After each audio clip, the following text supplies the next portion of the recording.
If you look back on the day that you were abducted, knowing what you know now about safety, would you have done anything differently? Yes. I would either have not have left without one of them taking me, or I would have just gone home sooner. What about when the car approached you? Would you have done anything differently? There was nothing differently that I could really have done, because by that point it was out of my power. It wasn't a bike ride for sure. It was terrifying. And most people just don't understand that. I've gone through some stuff. I've gone through some stuff that'll send, psychiatrists insane, and just, very intelligent people. A person's mind can only take so much, and every case is terrifying in its own way. How did you find the strength to survive this ordeal? There was a couple people I knew when I was gone that just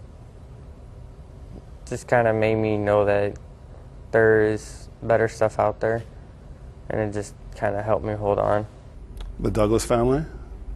Yeah, Tony was my first friend, and we was friends for a long time, so yeah, I guess being around him kind of just made it seem better. I'm not gonna lie, there was times when it seemed like I was better off dead than living through that, but it was just something that always just kept me in there. You know what? You're not the person I expected to meet. I get that a lot. I was expecting to meet a young man who was very angry, who was raging inside. No one would blame you. I've never really been an angry person. I've always been kind of the nicer child. I've had my moments when I can be mean, but like when it comes to towards other people, I've kind of always been an upstanding kid. You're not angry for the time that you've lost, for the things that have happened to you. Every time you lose something, you gain something. You know the saying, people look at the glass half empty when others look at it half full?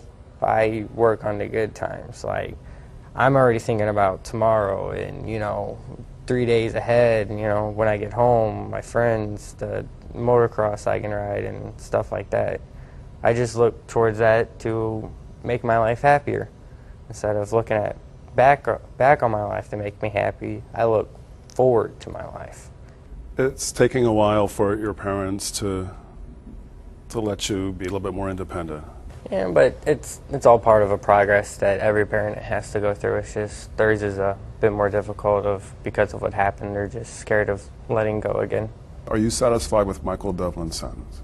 If it was up to me, they've taken care of him too much. They've moved him from cells. They've kept him in solitary confinement. If it was up to me, he would be out there with the rest of the people. In general population? Yeah, why should he get it any different? Because, some prisoners don't like him for what he did? It's prison. You lose rights when you commit a crime. You're there to pay for what you did. You're not there to get protected for what you did. What lessons in regard to child safety should we know about? You can't ever be too safe. There's always extra precautions you can take. And I advise every parent to take every extra annoying caution that their children will hate, but you will love in the long run.